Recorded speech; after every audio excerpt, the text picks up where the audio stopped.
Welcome to Desert Well, a place where we gather like travelers, finding refreshment and community around life's most essential source. Throughout history, wells have been places where people pause their journey, places where they share stories and find the sustenance they need to continue on. But we're here because we've discovered something even better. Jesus promised that whoever drinks from the water he gives will never thirst again. That living water doesn't just satisfy, it becomes a spring welling up to eternal life. So whether you're navigating the challenges of family life, wrestling with questions of faith, or simply trying to live faithfully in a complicated world, we invite you to pull up a chair around this well.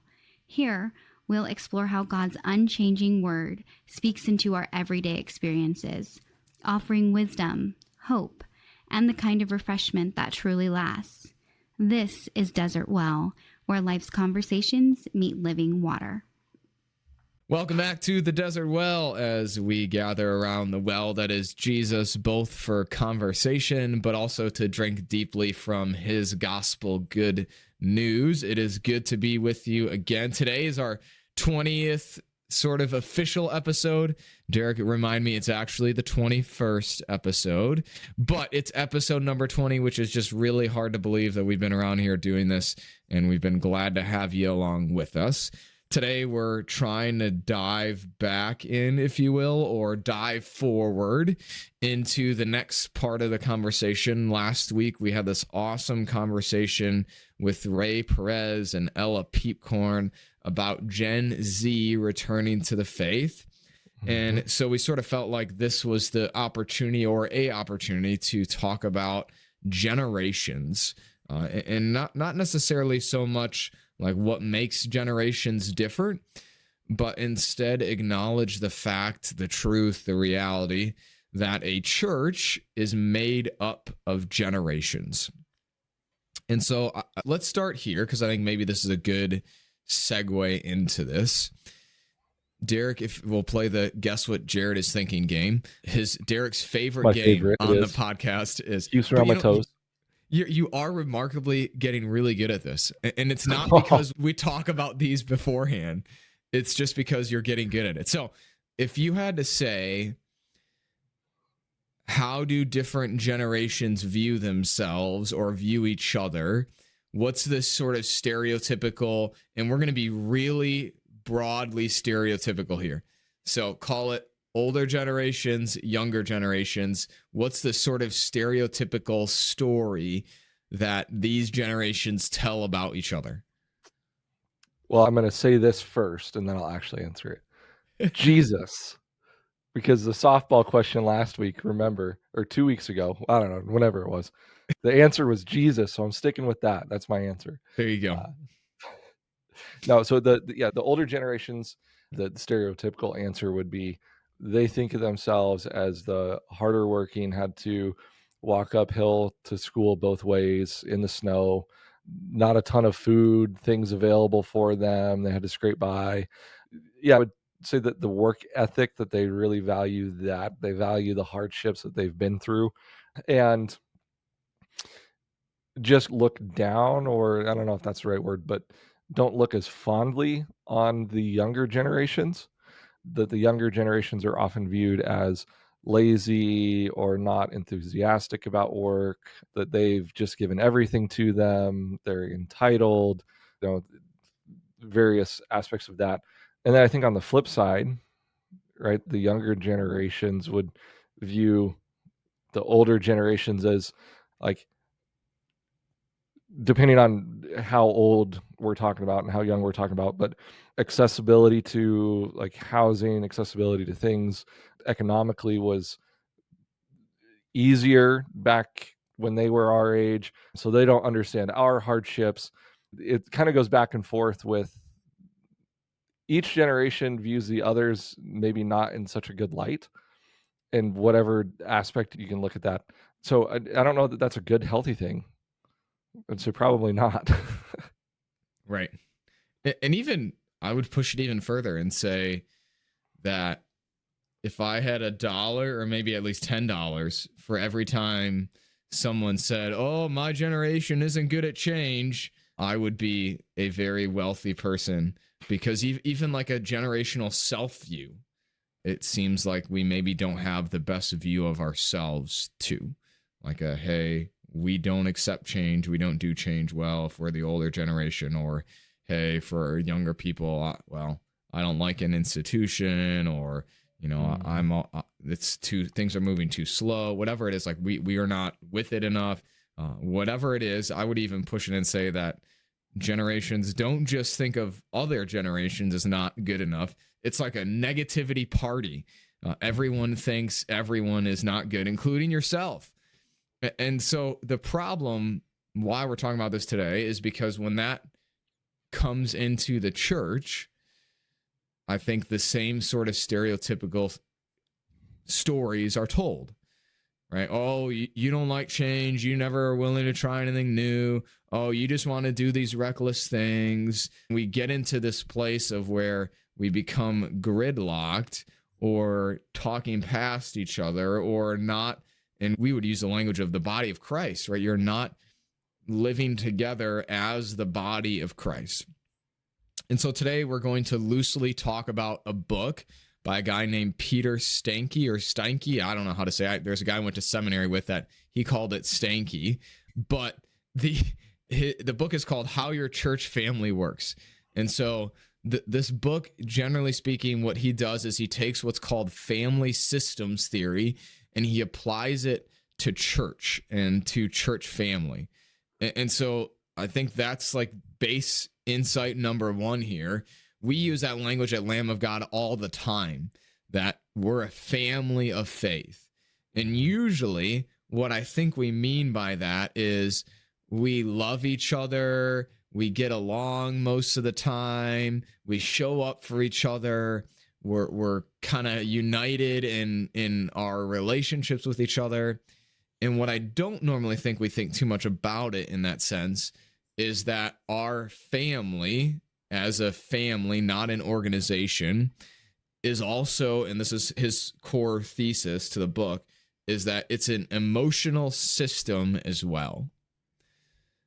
And so just because we use the language of family doesn't mean we are devoid of, just like you and your family at your home, not you, Derek, whoever is listening to this, you have your own issues and problems and things like that in your family. So does church. And the reason why it might be helpful for us to think about this is that no organization, at least a healthy organization, is ever going to make everyone happy, is ever going to please everyone, and is ever going to never do something that doesn't make someone upset, right? We can't always win, if you want to use that kind of language. And so then the problem becomes, how do we live within that? And how do we move forward together? And so this might be one of the most, I don't know, I feel like we promised at the start we weren't going to talk about like current things very often, but I feel like this somewhat is relevant, pertinent to us here in a way that I think could be helpful. So we're trying to bring people to go on. And I would say when we said we wouldn't talk about current things, it's more maybe current things that are going on, news headline type things. Sure. So I don't see this as current. What's the word I'm looking for? A current event. Yeah, sure. A current event type of thing. I think current trends and things are perfectly fine and right up this alley. So I think it's good. And so I think the current situation or the current feel that I've been hearing from a few people, so we're recording this November 5th, so whenever you're listening to this, whether it's, well after the 12th or the 15th when this will come out, whatever it is, that's when we're recording this. And so I've been hearing some people say things like there's been too many changes, there's been too many things too fast, or we need to, slow down, all those sort of things. And so it comes out of a necessity to talk about this. And again, we're trying to bring all of us to the well of Jesus because there's good news here for us. And so the first thing that he claims in this book, the main problem, so this is ask for your opinion. You're not guessing what I'm saying. If you knew the title of the book, How Your Church Family Works, someone asked you, what do you think is the main problem in your church? What do you think you would say? Well, Like, what's the... am I Go ahead. answering because I know the answer, or am I answering No, what I... answer. Try and answer like before you saw the answer. You know what it is. Like, what do you think most people are thinking right now? Hey, the main problem in my church family is this. When we think about how we work together. Yeah, that's a tough one, especially now that I know the answer. I would say like lack of, I don't know, feeling like they're a part of the community, or lack of support, or I don't know. That's tough, because when I think of what is one of the big problems facing a congregation, my mind instantly goes to somebody who's maybe not as connected, or doesn't see the opportunities to be connected. So that's Sure. where I would go, knowing the answer, with trying to give an answer that's not the answer. Well, so for me, I think the answer that most people give is somebody else, right? The problem with my church is somebody Oh, else, sure. Yeah. right? Or somebody else It's can take care of it. Yeah. right, Okay. right. It's this person either isn't involved, or this person is wrecking this thing, or this person they're not moving fast enough with this thing, that when most people come to, hey, my church has a problem, they're not going to think about themselves. They're not going to think about their own heart in it.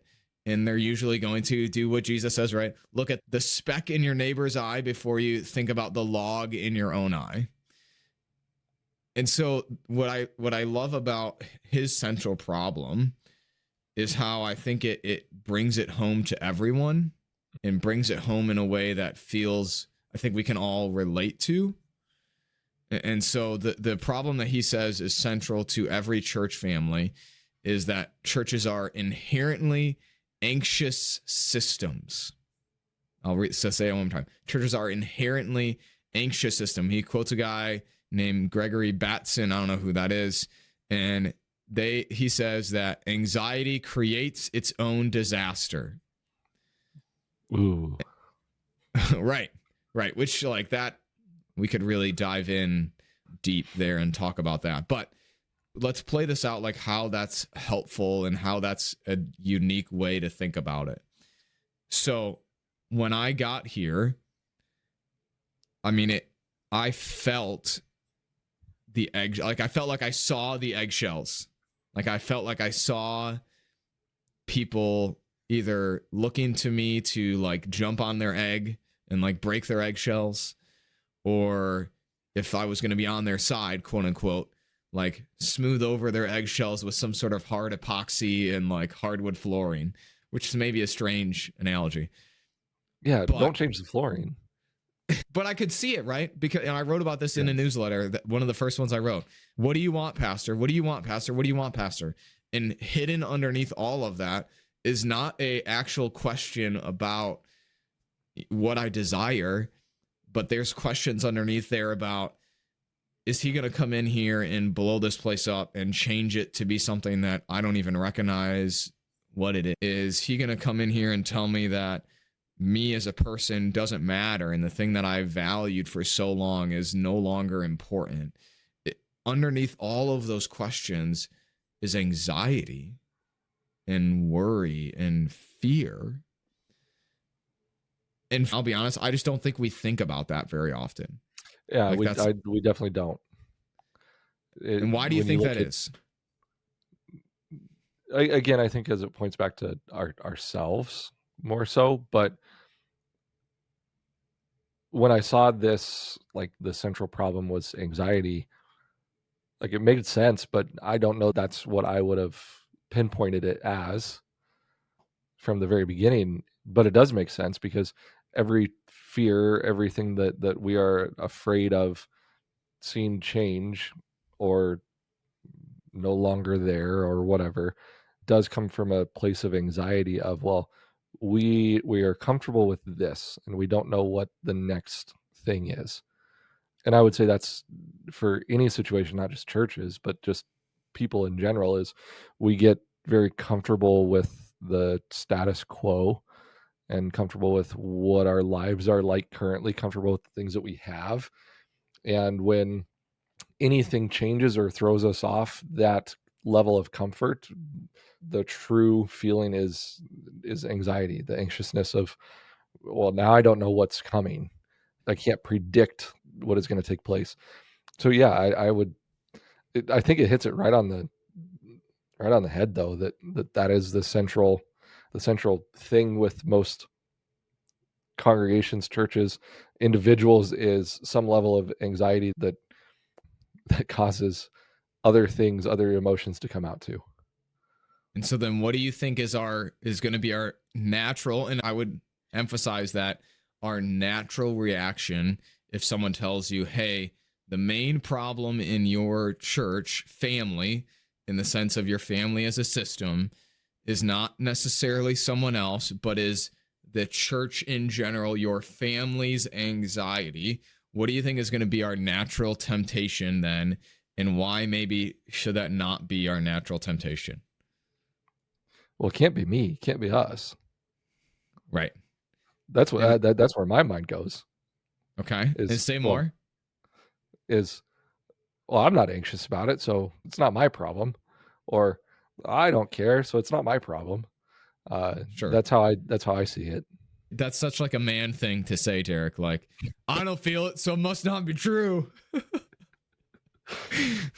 but I think you're right. Like, you're a very emotional, intelligent person, Derek, too. Lest you viewer think that I think Derek is not emotionally intelligent. He has a very high emotional IQ. But I think he's got it somewhat on the head, because we assume then that if I don't feel it, that means somebody else doesn't feel it too, right? And again, it's the natural thing. Like, we can't necessarily automatically practice empathy in every situation, nor should we, which is imagining what someone else is feeling. But there does come a time and point, especially with this sort of problem, or issue, if you want to call it that we have to ask that, hey, how is the person who's sitting next to me in the pew? How is the person who sits in front of me in the pew feeling, perceiving? How is the person that I know, I see at fellowship time? How are they feeling? How are they experiencing it? And so I think the first thing, right, what Derek says is that we can't assume just because what do you mean? I love everything that's going on. I'm not anxious at all. It's great. It's amazing. I wish we did more. That sort of thing doesn't necessarily mean that someone else isn't feeling that way. I think the second temptation would be to say, then what we need to do is never do anything that's going to make anybody anxious, right? We need to play it safe. We need to try and please everyone. We need to do things in the most slow way so that we never cause anyone any anxiety. And if you've ever been with someone who struggles and wrestles with anxiety, as so many people do, in a lot of ways, that person, when they're suffering from anxiety, feels and is out of control. Because most people who struggle with anxiety aren't like, yeah, I really enjoy this. I really choose this for me. If I could stop it, I totally would. And I would just keep feeling anxious. No, the worst thing you could tell someone when they're anxious is stop it, right? When someone's spiraling, you don't need to be anxious here. Like, why are you nervous about X, Y, Z, right? Right. Which, Jesus does say, do not worry, but we could talk about that some other time. So, but the main point though here is that it's not the goal, then it's natural temptation to assume it's not me, then somebody else isn't feeling it. But then also to say, well, we need to eliminate it entirely is also not a healthy thing, right? Because if we're never actually making progress, if we're never actually trying new things to reach new people, trying to do different things to progress our mission, then we're going to drift, decline, all those sort of things. Well, and some level of anxiety, and I think you and I have talked about this before, some level of anxiety is a good thing. So when I was going through, it was one of my speech classes, either in high school or in college, high school, I think. One of the things, maybe it was our theater speech teacher, whatever. Yeah, I did speech in high school. That was fun. 1 year of it. We did the one where you act it out, but you can't look at each other. I don't remember what it's called. Act it out without looking at each other? Yeah, like you have to face forward. You can't look at each other. Okay. It's weird. extemporaneous. Anyways, Beats me. side note. Our coach always said, like, if you're not nervous or anxious about this at all, then you're probably too comfortable with it and you're going to make mistakes. If you are overly anxious or nervous about something, you're probably going to make mistakes. If you have a little bit of anxiousness or nervousness about something, you might still make mistakes, but you're not going to be so worried about it that it's going to derail what you're doing. And so that's kind of the mindset that I've always had, is any butterflies, nervousness, anxiety that comes about anything, at some level of that is going to be healthy. But not having that is usually like a red flag to me, whether it's I'm getting up to give a speech, whether I'm getting up to do something, that I need to check myself because I'm too comfortable in what I'm talking about. I need to go back through and read my notes to make sure that I have everything that I need to say. Or if I'm way too anxious about it, then I know that I probably have not prepared enough for it. And so I need to do a better job of preparing for it before whatever it is that happens. So I would say that applies to here too, that some level of anxiety is a good thing. Yeah. I mean, pride cometh before the fall, says the Psalms. But yet at the same time, you're right. Like, if you are so crippled from your anxiety about something, going to do it, then yeah, you're not going to be able to do it in a way that you are going to be pleased with afterwards. And so, I mean, that great example. I mean, I think I told you about this. Emily said it about me, that 3 weeks ago, by the time this comes out, that weekend before our family service started, I mean, I literally lost sleep the night before. I was so nervous, so anxious about it. And some of that probably was I didn't prep enough, didn't think deeply enough about the message or something like that. But then when I went and did Chapel at Faith, also super nervous and scary. I mean, it's like one of those weird, I'm not really come back to high school. And so I'm like an adult going back to speak to high schoolers and having to like confront my old high school self, like very weird, not for this podcast sort of thing. But nevertheless, like a very nervous thing that should or could have pushed me in a good way to make sure that I was ready for what was going on. So the point being, churches are generally anxious. Mm-hmm. And as always, there is power in labeling it. So Pastor Barry, we had on here a while ago now, he said that he quoted Fred Rogers all the time. Mr. Rogers, what's mentioned is manageable, right? And so unless we say it, then we can't actually handle it and deal with it. Mm-hmm. And so by keeping things under the surface, by choosing to not say, by hiding, we don't actually make progress, and we're not actually healthy in that. And so we want to run through the next 20-ish minutes or so, try and run through some of the key concepts from the book too, just to try and give you a little bit more handle on, hey, well, what does this mean? How do we live into this? And so the first thing, which is cool, like I've heard of this before, but the perfect example is from the Garden of Eden, right? And so I love, this is a funny story in the Bible. So I think the Bible, I've said this here too, that I think the Bible is so funny, people just miss it. And so in the Garden of Eden, right, Adam is standing right there with Eve. The devil is talking to Eve. She takes the fruit, eats it, gives some to Adam. They fall into sin. Go and hide, all those sort of things. God comes looking for them. Very ironically, asks where they are. God knows where they are. And then what happens when God confronts them? Well, first he goes to Adam, right? Because it was Adam. He gave the charge to be over all of this stuff. And he says, what did you do? And what does Adam do? Is he mature and takes responsibility for his actions and ownership? She made me do it.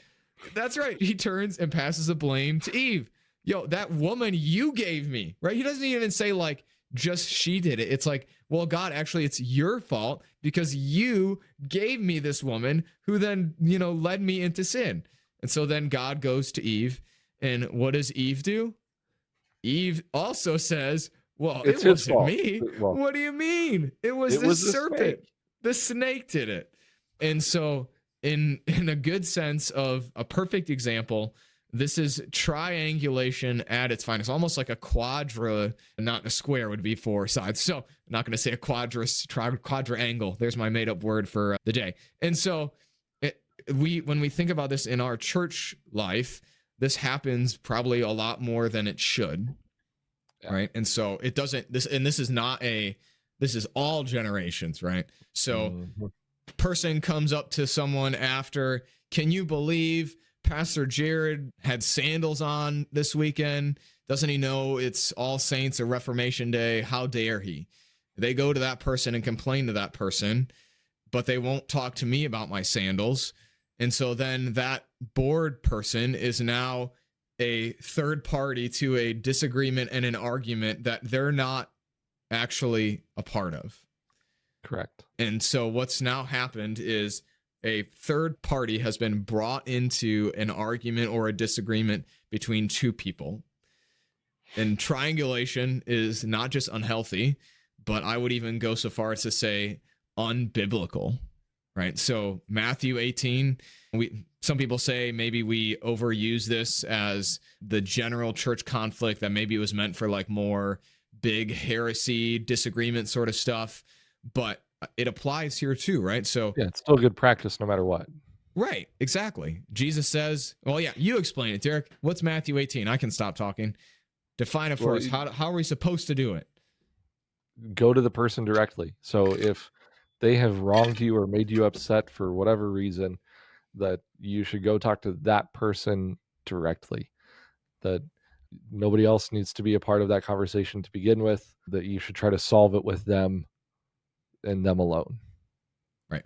Now, it also says that if that can't happen, then you can start to get others involved, right? If the conflict is not resolved.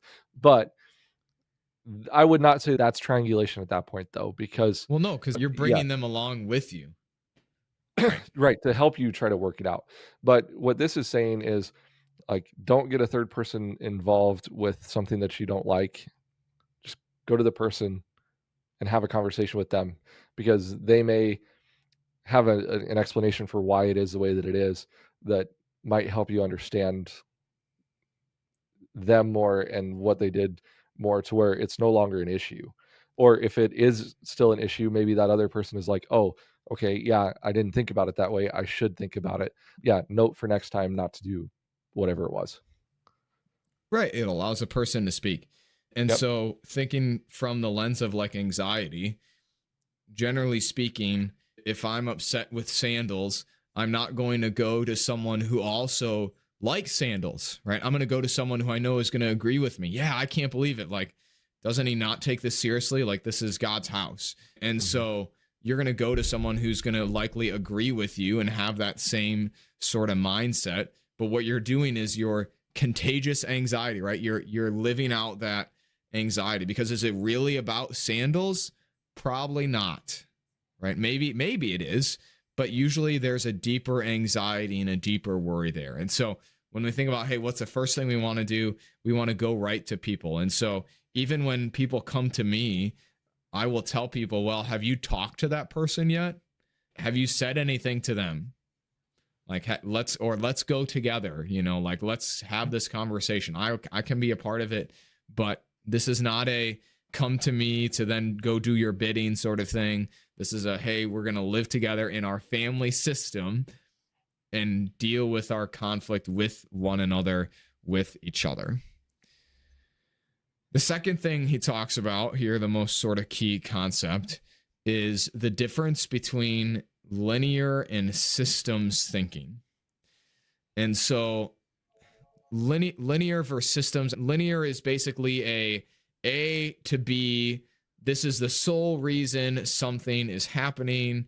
It's exactly what Derek talked about, right?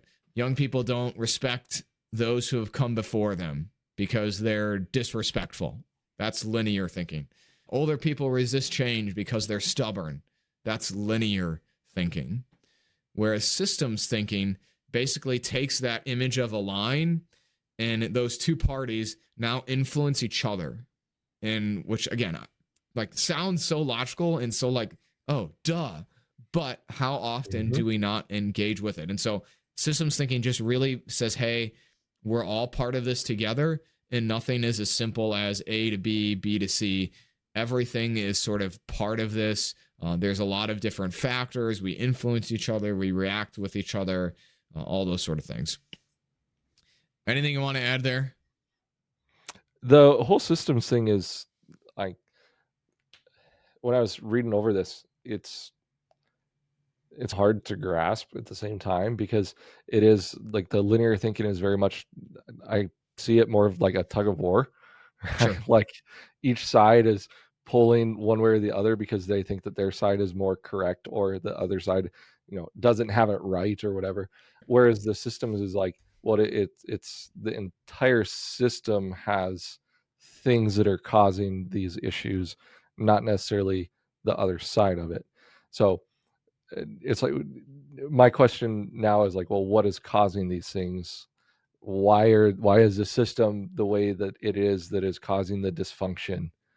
And I think that's what this is trying to ask. But my mind is, well, again, this is a me issue, is that I like to solve problems. And my wife will tell me, I don't need you to solve this problem for me. Just listen. So when I was reading through this, I was like, okay, well, how can we fix it? But that's not the purpose of this. So I digress. Well, and it's the difference between like being black and white, right? To say, hey, and nothing is as simple as this is that way for this only for this reason. Like, things are rarely that easy or that simple. And so systems thinking says, hey, there's usually a lot more influence, a lot more gray, if you want to use that word, in why things are. But yet it allows us to ask, I think, more helpful questions, because then it doesn't become, hey, I need to change. Those young people need to change. Those old people need to change. Well, no, it's about the system that's in place, right? And so if people are resistant to change, well, what's wrong with the system? Why is the system not helping them deal with that anxiety? What are they afraid of? Or maybe why aren't people willing to, on the other side, why do people feel like they're not welcome here, right? Or what's the thing that's in the system that's not allowing young people to feel committed? It asks much better questions than the you're pointing the the finger. problem. Yeah, right. You're the problem. I'm the solution. And if everyone was just like me, the world would be a better place. And we all laugh at that, right? Well, I'm laughing because, again, my mind goes so many different places to different things. And it's like when you point and say, well, you're the problem or you're not the problem. I jump to like the episode of, I think the show is called Dinosaurs, and it's the baby dinosaur saying not to mama, to the dad. Again, that is like way over my head. But I'm the least cultured person ever. So I hope that someone got that and they're laughing a lot right now along with you, because I have no idea. But I mean, that's to Derek's mind, where it goes to random places sometimes. It's always like comical that way though. But okay, anyways. And so I think that the important thing too here to take away is that in this sense too, we see the effects of living together as a family, right? Living together as a body. And so, I mean, this is Paul's language in 1 Corinthians. If the eye were to say to the feet, I have no need of you, where would be its ability to walk? That's not what he says. But that sort of idea that it's not a linear thinking. The body itself, and you could speak much more to this, Derek, how the body is made, literally, but the body is not made to all be the same. It's made to function together, even though all the various parts do very different but necessary things.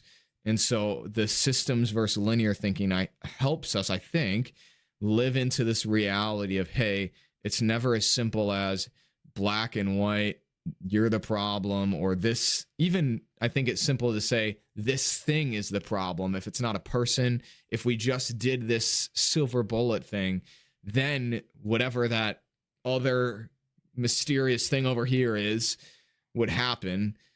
I think systems theory would also say, well, it's not that simple either. And there's good news in that, because I think it also draws faith out of us. Sure. Oh yeah. That we can't, we have to both And we're all about tensions in Lutheran faith, right? So we recognize nothing we do comes from our own ability, skills, talents, right? It all is God working in and through us. If he left us, we would all crash and burn on our own. But at the same time, God has given us reason, a brain, and he wants us to use the gifts, the skills, and talents that he has given us for the sake of his kingdom. And so it's a both and, right? To say, hey, we can try new things and we can do new things, but only if we're actually having faith that God is going to bless them and to use them, because there's no guarantee of that. Something that could seem like the best idea ever could simply just flop on its face and fail. And that doesn't mean that it was a bad idea per se. It just means that maybe now is not the right time. And we need to think about the system around whatever this thing was that we just tried and failed. Maybe it's not even that the idea was bad, but that the way in which we unrolled something out or talked about it or invited people to was the problem. And so if we change that, then this would work. So I think that's enough about systems before I ramble on and on. Well, I would say the next one, you already had a nice little tie-in when you were talking about the body and Sure, go ahead. the systems and how it works. Well, the next one here is homeostasis versus change. So homeostasis in the biological sense is a stable internal environment or a stable bodily environment, right? And so homeostasis is kind of like not the resistance to change, but the ability to come back to a sense of normal, a sense of stability. And so I do like how it talks about this.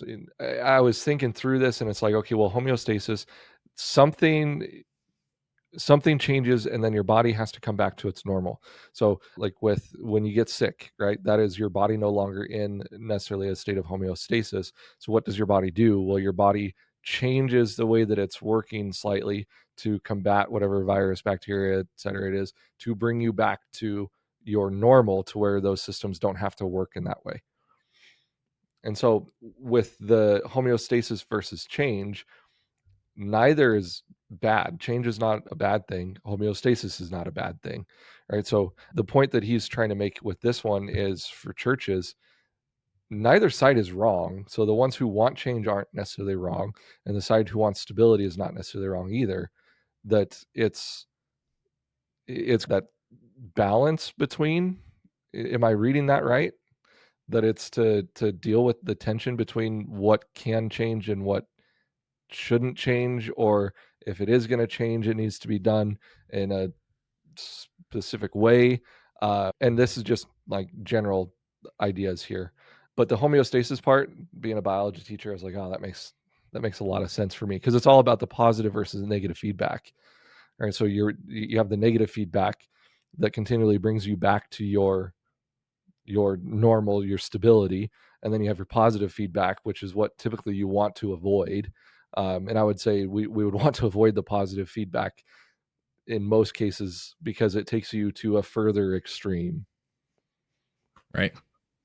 And I think the important thing is that both are necessary, is what you said. And yeah, it's that we need to not, right? Paul talks about being pushed around by every wind and wave of doctrine, right? So we don't want to do that, because why? Well, Jesus Christ is the same yesterday, today, forever.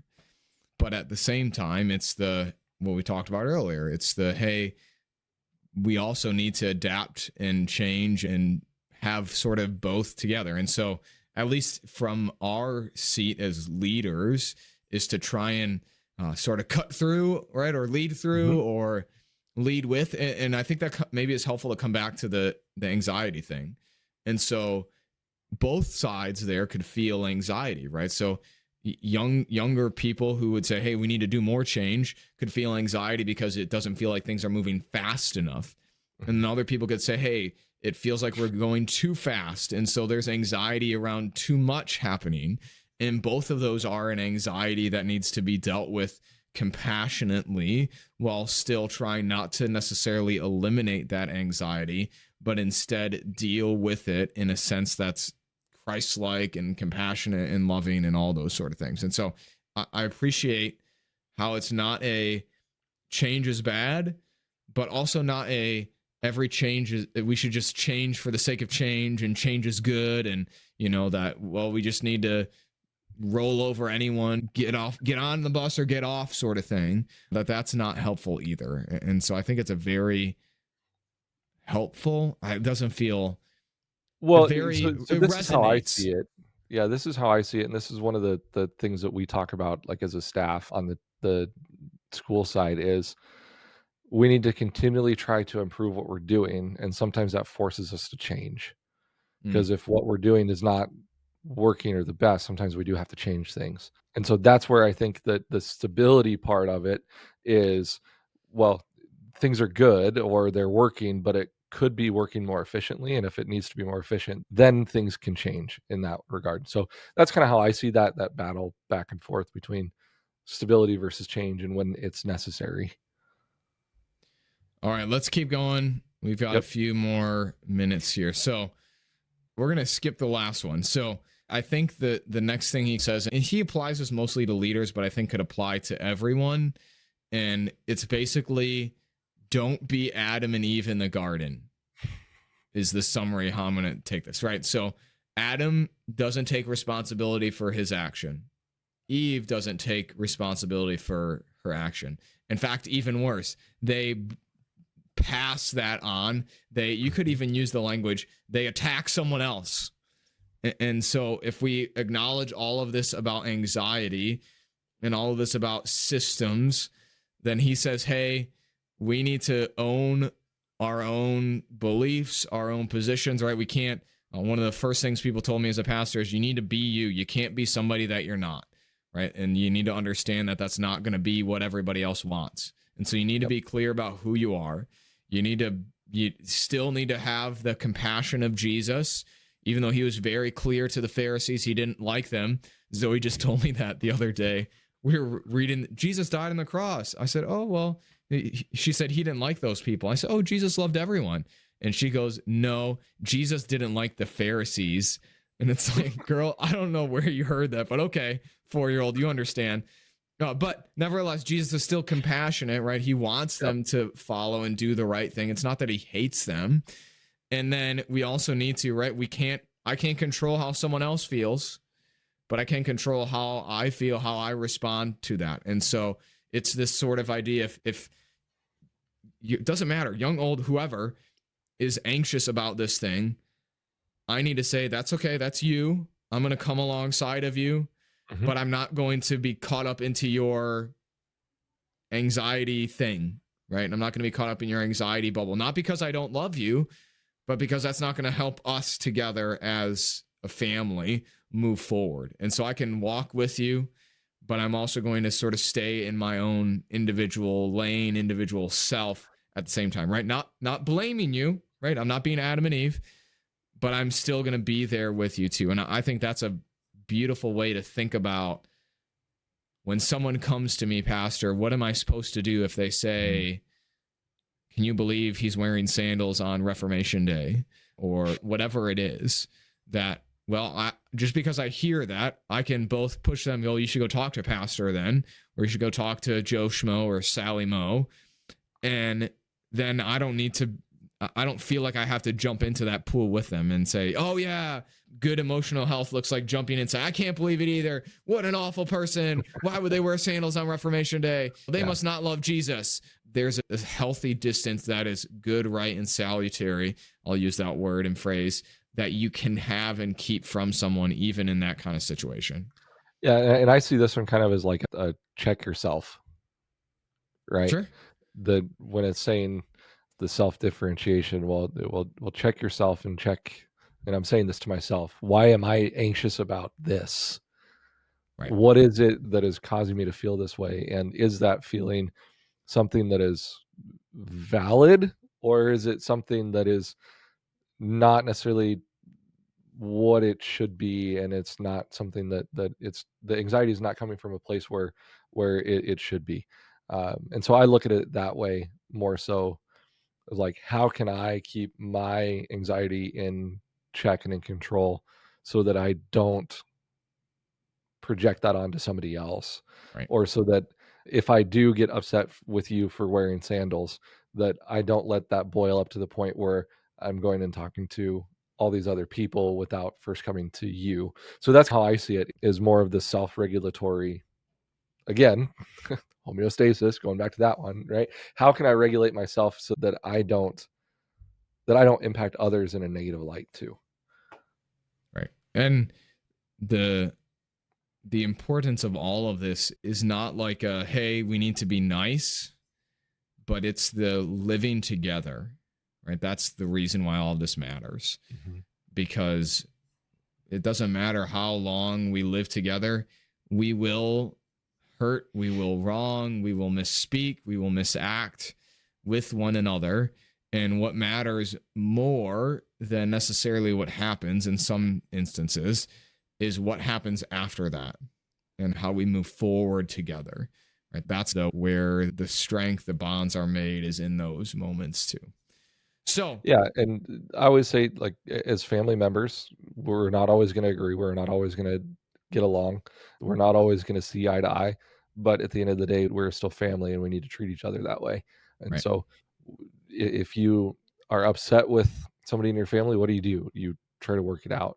You try to work through it and have a better understanding. So, we of course we start with love and for one another, and that's where we end too, and Right. talk about what we need to talk about and move beyond it. So I want to run through these somewhat quickly here just to give you. So he lists 7, call them helpful responses, if you will. And they're very short. So I'm not going to dive into them a whole bunch, but we'll just read them off. So Derek, you want to take the first 2 and then I'll take the next couple? Sure. So the helpful responses is self, not Yep. others. The second one is strength, not weakness. So you focus on self, not necessarily others. You focus on strength, not the weaknesses, if I'm reading that correctly. Yep. And then the next one is the process, not content. And so this is the how are people disagreeing?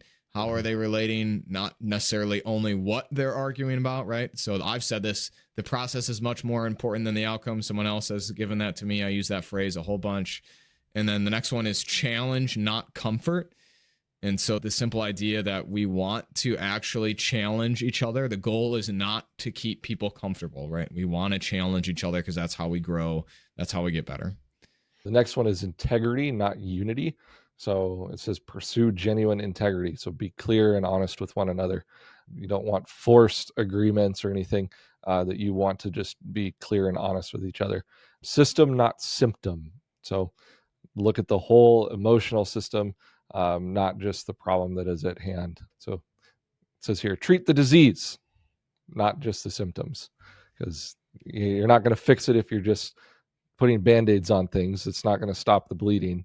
It just is appearing to stop the bleeding, right? And then the last one is direction, not condition. And this is one that I think we have the most work to do as a church, at least, is where are we going, right? Mm-hmm. That we need to develop some sort of vision, some sort of, hey, we know we're here, but what's out there? Where are we pointing our car? Are we driving east, north, southwest, southeast? I don't know, but we're driving somewhere. And then I guess maybe the question is if that's where we want to drive together. So that's about all we got time for today, but we hope that this was helpful, informative, and maybe gives you a little bit more vocabulary, right? So we are always after not knowledge for knowledge's sake, but knowledge for how it changes how you live. And yep. I find this very helpful, at least from my seat, on how to think about, hey, when we're doing these sort of things, it's not necessarily, hey, how much change can we handle? The question should more be, how can we deal with the anxiety that's going to happen, and how can we live together and push through whatever that is in the process? So hopefully you've gotten something along those lines. Come with us that way. I'd be curious what you found helpful, what you found maybe counterintuitive, but once you heard it, it sort of hits you upside the head. And then, as always, if you found it helpful, please share it with someone that you think could benefit from it as well. And we'll catch you next week as we gather around the well that is Jesus, to have a conversation like the one we did today, but also to drink deeply from the good news that he has called his church his bride, and he's promised to never leave, to never forsake, to never abandon her. So we'll catch you next week.